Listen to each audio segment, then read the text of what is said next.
All right, so welcome back to Weekend Express. It is now time for an important conversation in the country, a conversation that forms its basis from an incident that took place earlier this week where journalists were attacked at a press conference by the opposition. It is an attack that has seen the media come out and speak out in terms of the attacks on journalists across the country and infringement of the very freedom of the media. Well, in studio for this conversation, we have Victor Bwire, who is the programs manager at the Media Council of Kenya. Thank you so much for joining us in studio this morning, Victor.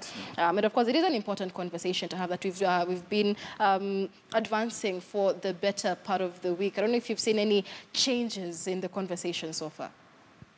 Well, given that, thank you, Michael. Given that it's also a campaign that was ending yesterday, the 2nd of November is normally the international day to end safety and impunity again. But following that Francis Gachuri and Gatuiri case, which was a culmination of other cases, like I mentioned, like Rashid Ronald, like Bashir in Awendo, Linet Wafula in Kakamega, quite a number of cases spread across the country. There's a momentum towards now people noticing that there's something that has been happening that needs to be addressed. Obviously, like I'm saying, when we raised that issue, we wrote to the Inspector General of Police. Actually, they have written requesting that we provide them with information of a number of cases of all journalists who have been attacked, either by police or whoever. That's a reaction and an intervention that is welcome, very welcome, because other than that, we have even been seeing it difficult, even our own media institutions, even commenting when journalists are attacked. Right. So we are seeing a momentum, and we hope it will maintain. It will maintain, but you know, it's not something that's happening for the first time, because time and again, journalists even have street protests or demonstrations, rather, you know, against journalists being attacked, against journalists being killed or disappearing in mysterious circumstances. Have these, you know, street demonstrations, have this kind of speaking out, has it paid off in the past years? Rarely. I can tell you, if you look at any of those, because if you look at, for example, 2009, we lost a journalist called Francis Nyaruri in Kisii. Up to today, it has never been known. 2 years ago, we lost Kitui in Eldoret. Up to today, we don't know what happened to Kitui. About a year ago again, John Marsh of Standard, actually, in Kilifi, died in mysterious circumstances. We have never known what happened. And I mean, so those are cases that are there. The only challenge has been, like you say, that journalists ordinarily will react to situation when it's too long. Then rarely do they get anything. Because if you look at the protests that journalists have done around the Media Council law when it was being formulated, it eventually ended up the way it was, against journalists' wishes, with those, the Communication of Kenya Amendment Act 2013, again, which had very, strong recommendation for journalists being charged. Again, it never, much as journalists protested, it went on to become law. Right, so we have never, through the street protests, seemed to have achieved anything. And I mean, media is called the fourth, the fourth estate, so to speak, but how strong or how fortified then is our fourth estate? And it's not a problem that's unique to Kenya. But in terms of Kenya, how fortified really is the fourth estate? Because in terms of covering some of these stories, I mean, our country is in a very volatile position, a very sensitive position right now. But in terms of covering even street protests, we see sometimes security officers using the same force against protesters as they do against journalists. Is there a particular code that's supposed to govern security interaction between security officers and journalists in that environment? Thank you. There are quite a number of both international and local guidelines of how to deal with journalists in conflict or in what is called largely frontline, when journalists are reporting from frontline. And it is a history. Actually, there's a full convention called the Geneva Convention. And the Geneva Convention looked at journalists who are reporting from war zones or front lines, largely like in protest, where journalists are on the front line. And it provides guidelines on how security agencies and related should interact with journalists. Journalists are protected, they are given immunity against being attacked, so long as somebody has identified themselves as a journalist under the Geneva Convention, which Kenya is a signatory to. You are not supposed to harm the journalists. So that's already an international convention. If you look at our own constitution, several articles, including the 34, including the articles on right to safety, right to security, right to a safe working environment. Remember, under the labor laws, just like people are supposed to be provided by gloves when they go to laboratories, journalists are supposed to be protected when they are line of duty under the labor laws, because these are occupational health laws that allow journalists to be given, for example, protective gear, helmet, and the rest if they are going to work. Right. So, and under the police media relations, and we have done some of these engagements. Actually, we have even produced guidelines on journalists, on when journalists are covering terrorism, how security agencies should supposed to do. It's a historical problem. We can't say it's limited to Kenya. The frosty relationship between police and media is a global problem, but we have intervened many times, and we have had, sometimes it's not an organizational policy that police should beat journalists, but sometimes it's purely an individual ones where police sometimes, because of other pressure, because intentionally, they would attack journalists. And many times, sometimes they're confused, because I remember the case of Rashid Ronald in Kisumu covering this election, and he was roughed up by a few police officers at some point, but they say they could not tell him apart from, you know, the rest of the protesters. So would you say then it's a breakdown from both sides of the parties? Because sometimes, I mean, how is a police officer expected to tell I'm a journalist if I'm not armed, say, with a branded microphone and, you know, something saying I'm part of the press? Thank you. International and local guidance would say journalists are supposed to identify themselves. And if you look at our colleagues on the international scene, you'd always see them wearing the press jackets. Right. So that journal or the caps or all media vehicles are branded press, so that it's easier for journalists to be identified.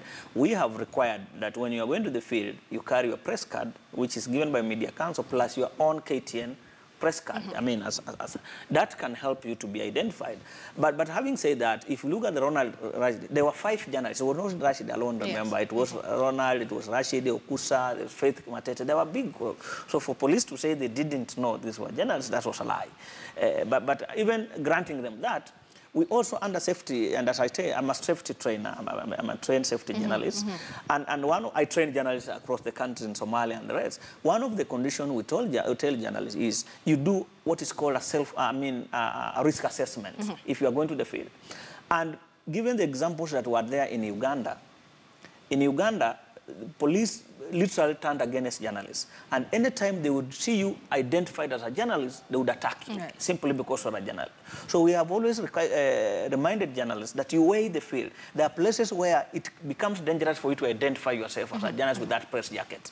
There are some cases where it helps. In most cases, it helps you when you are identified as a journalist. But sometimes, for example, you have already seen the nature of our politics right now, where journalists are being now branded and profiled given their names. Right. So if you are a particular name and you have already identified yourself as a KTN, NTV, it also sometimes exposes you to danger.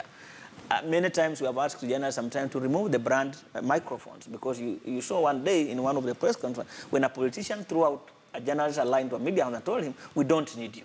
So many times, I remember Judy Kaberi, Capital FM, at one time had to take refugee just next to Honorable Raila Odinga for safety, because he had been already identified. So it's also an issue, and this is why we're saying journalists that you must be present when you are covering events. Most of our colleagues go to the field and sometimes forget about themselves, the environment in which you are.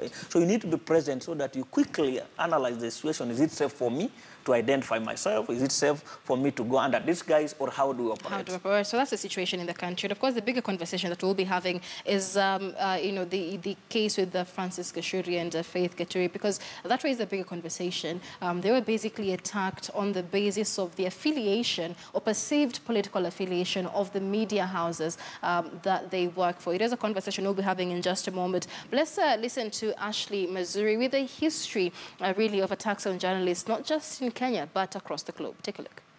Indeed, Michelle. So these cases that are being mentioned don't only happen in Kenya. These are cases that happen worldwide, internationally. And we can just take a look at some of the statistics. And according to the Committee to Protect Journalists, 1,236 journalists were killed since 1992, while 452 journalists were forced into exile since 2010.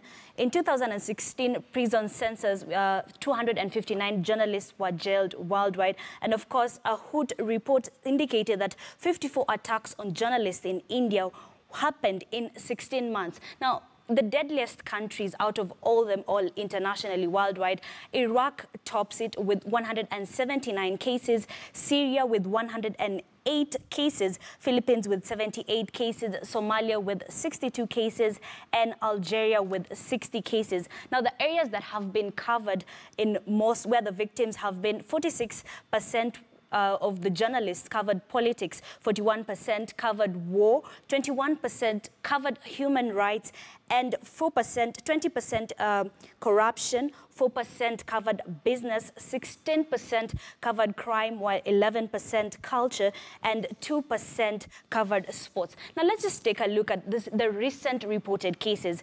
In Kurdish, Iraq, Kurdish media was attacked. Now, here's the thing. Attackers were stabbed to death. Attackers stabbed to death a journalist. And the case that happened is a mob attacked 2 TV crews, and Iraq's media regulator ordered 2 stations to cease broadcasting. In Pakistan, journalists were attacked in Islamabad. 6 unidentified assailants on a motorcycle attacked journalists out of their car and with knives. Imagine, these are the cases that we are seeing in India. Regional police harassed journalists from Australian Broadcasting Corporation because they were covering a documentary. So, Michelle, these are some of the cases that we are seeing internationally. Right, Ashley, and of course, quite a lot of figures there, in their thousands, the numbers of journalists not just attacked, but many of them killed in these attacks. So let's take a look at this report by our senior political affairs reporter, Duncan Hemba, who himself came into an altercation with the security officers not too long ago. Take a look. So on the 12th of August, soon after the presidential poll was announced by Chebukati on 11, there was a bit of unrest in parts of Nairobi, and specifically Kibra, where yourself and your cameraman were, and you're actually reporting this live. And then the police came for you, and you're actually arrested and detained for some hours. You were the only media house that was actually transmitting this live and that was covering this live. At that moment when the police came for you and your cameraman to stop this transmission, what was going through your mind? In the morning we woke up very early, we went to the office, picked our equipment, picked our protective gear, and then left. I was assigned what would have been the hotbed, that is Kibra. So we went about, we started doing our live links as usual, our work, which is to inform the nation on what was happening. Unfortunately or fortunately, we were the only Kenyan media that was courageous enough to start reporting on the post-declaration of the presidential results events. So we were the only ones. Now everybody was on our case. Why are we not on the ground, or why has the media been silent? But immediately in the morning we started that assignment. Then when the police came for us, it was a shocker because I didn't anticipate that they'd be stopping us to do our job, which is basically to give an update on what is happening as of that moment. And why is it that they came to stop you from doing your work? Apparently there was pressure from the government that no media should do live coverage, more so because they didn't know what would happen. There are some that were of the opinion that doing live coverage, showing people who are protesting, it might trigger off the same, that people might see what is happening elsewhere, then decide that they also want to do the same. So there was that particular threat or that push by the government. I didn't know personally, but after we went live for 2 or 3 links, immediately when we started, first of all, there's a police officer that actually fired a tear gas canister my direction, and we were live. In fact, at some point, I think I had to jump over. We were told that we can no longer do continuous live coverage. So we were told that we can only do updates, and we didn't know why. But the police said that the protective gear that you had adorned is, under the new security laws, is classified as firearms. that you did not have a permit to wear that equipment, not that they did not want the information to be relayed? I think that was just as they were using it as a scapegoat. What we came to find out later, they just wanted to get us from the ground, because remember at 8, 9 until 10, KTN was the only channel that was live entire country from Kenya. And then it was being followed keenly, and you know it's like a 24 news channel, even outside the borders, people were monitoring. So apparently it was already triggering that anxiety. But for them to get us off the ground, it was just a tactic to get us off air, because when we went to Kilimani, we were not even taken to the cells. We were held up in the OCPD's office for close to 1 hour interrogation, them reading through the documentation. Then we were given a free bond or a police bond, then told to either clear or appear in court the Wednesday that followed. It was on a Saturday. So we were told actually we can go back to the ground and do whatever we are doing without basically having the protective gear, the body armor and the helmet. All right, that is Duncan Haimba, senior political affairs reporter here at KTN News. And taking a look at that, recount of events by Duncan. Let's begin with his ordeal, really. They were covering an event. They were the only station that were live at the time. And there were seemingly orders to stop the live broadcasting of whatever was going on in those regions. Let's speak interference, really, from political powers, other powers beyond journalists, really, and how that interferes in this day and age with the ethics of journalism. Thank you. It is sad, but it's not limited to Kenya. Globally, you'd find broadcast journalism, especially TV, are sometimes more controlled, more interests than, for example, the print and radio, simply because, like we have many said, the power that people are seeing. I remember I talked to Duncan that very day when we heard that he had been stopped. And largely, it was beyond Duncan. I mean, everybody wanted to say it's media, which has, but once there are those orders from whatever quarters, because even when the code talks about, even the Article 34 actually says, media should work independent of governmental, proprietorial, and other interests. But practically, we are a regulated industry. KTN gets frequencies from somewhere. Right. And there are those operating licenses. So you also want to balance. The business owner of KTN would want to know, if I breach this, then tomorrow I'm going to renew my licenses and they close down my TV station. What do I do? So they also do balancing. So you as a journalist would want to do everything. Duncan was already there in the field. So he had the intention as a journalist to do that story because it was public interest. But there are conditions. Duncan reports some editors. The editor reports somebody else. So there were all those things. Obviously, when that political interference was not being heeded to, you obviously saw the security agencies arresting Duncan. And he has never been in charge up to today because the issues they were raising at that time are illegal. When KTN or Standard Group was importing those bulletproof, and the government, you can't buy bulletproof jackets and the rest without government permission. So to say that KTN did not have licenses for those was just a gimmick, to find a reason to stop the broadcast. So I mean, in any case, even the equipment, the safety equipment is kept by government itself. Right. KTN is not allowed to keep it. Right. So when your HR department was requesting, the government must have known KTN is going to use these things. So that was purely a reason to stop Duncan and other colleagues from working. It was not legal. They had not breached anything. But I think we are also, like you mentioned, the environment is very sensitive. And everybody is not so sure. I remember, including Duncan, there was now the fight, the MP, when the MPs were fighting, Mrokomen and Oluoch at Pan-African, and everybody panicked and said, if people are going to see that, especially in Mathare, where Honorable Oluoch is the MP, people would fight. Can you please ask them to stop it immediately? So there are also, sometimes it's not a government decision. It's individuals who sometimes feel, and sometimes not in bad faith. I called KTN many times as a media council officer to say, I have said, I mean, we had a lot of issues with your Kivumbi, that word in itself. Right. People raised the issue and said, Kivumbi seems to be a very military language.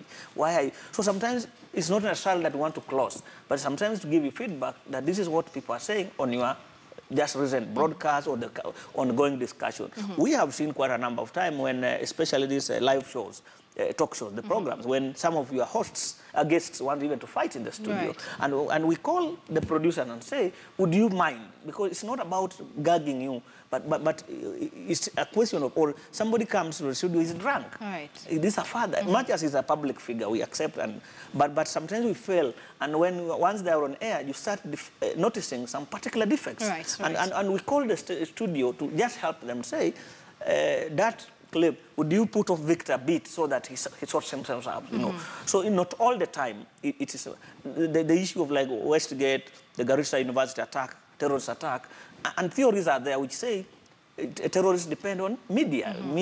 So sometimes we say, if we are going to show live coverage, the terrorists just exactly want to show to cause fear among citizens because they have attacked somewhere. So we are telling journalists, don't show live pictures of a terrorist attack, not because we are gagging you, but because we are helping terrorists achieve what they meant to achieve. So you can show other photos. So not necessarily, and it's in the code of ethics actually, the practice of, it's not even a security law, it's not about gagging, but if you read the code of ethics of the practice of journalism in Kenya, it says the issue of violence, for example. How do you show violence? You can't, and best example are there, how media covered the Paris terrorist attack, the London Bridge. So the issue is not necessarily that stop covering, but would you mind professionally to cover the event in a way that it doesn't escalate the problem. Right, all right. Let's focus on something else, because that was the fact that politics came into play, or has been coming into play, in some of these attacks on journalists and media houses that we've been seeing. And the bigger conversation that has been propagated is, should we then have our media houses declaring their political stand, or should we have our journalists individually declaring their political stand? And is that likely to shield them again from any of these attacks that we're seeing? Very dangerous in our environment. One, there's nothing illegal, a media house endorsing a candidate or a political party. It's allowed, and it's done globally. You have every right, KTN has every right to endorse any of the candidates or party they want. That's their democratic right. We don't so. The challenge has the practical bit of it, that once KTN has declared it supports a particular candidate, given it a maturity in our level of supporters, how safe will be KTN in those regions? Unlike in a place where they mature democracy, and two, people support. If you look at the Fox, CNN, or look at, Britain, they support individuals. They support positions of parties because of ideologies. We support NASA or Jubilee because of their position on education, because we support it. But here where our parties have no particular ideology, most of our parties, if you look at their constitution, it's a cut and paste of each other. They are the same. So sometimes it becomes, who are you? When they say free primary education or secondary, each of them shouts free primary education. If they say free health, so there's no distinction in terms of why now media. And two, they keep on shifting. Every 2 years, most of our parties have new manifestos. So as a media house, will you be shifting your positions every day? So sometimes, then two, and you saw it already. This is not the first time. In 2013, I remember in Nyanza, in parts of Western region, nation products were boycotted. It's not the first time. A number, while some cases we don't report simply because of whatever, but we have received cases from Mandera, from Lamu, from wherever, where journalists have been harassed simply because it's assumed the media houses are associated with a particular so it becomes very dangerous for our parties, for our journalists. Two, a journalist is supposed to support truth. The issue of neutrality does not arise anywhere. A journalist, you can't be neutral. You take a position. But in any case, you take a position that supports truth and facts. So it might be whichever party, but so long as you stand with facts. But many times, do our journalists support facts? That's the major challenge. Because the tribalism we are seeing in our politics, in our whatever, has now stuck itself in even our media houses. That I look at a story simply because of which tribe I come from. I mean, we have gotten reports where even editors are fighting during the editorial conferences to decide, simply because, not because of the facts in the story, but because of simply of this story. So that's the challenge that one, and quite a number, especially now with the online platform, a number of us journalists are posting our personal opinions on politics, which then exposes us a lot. I know Standard Group has Standard Group, NNG, Star, have now a social media policy that guides their journalists against, but because once you say, I hate so-and-so, and it might be your individual rights, how do people separate you, differentiate Michelle KTN and Michelle the individual? Right. It becomes difficult. Right. So as a journalist, there are things you can only do in your bedroom or your heart, simply because of the position. Of that responsibility, because it does come with the responsibility. Yes. Well, let's hold it there, because when we come back, I want us to discuss how these attacks then impact on the credibility and the truthfulness on the reports that we read on our newspapers, here on our radios, and see on our television sets. We'll also be joined when we come back by Trixie Ngado, our reporter right here on KTN, who also has quite an ordeal which happened in Kawangware earlier this week. Stay with us.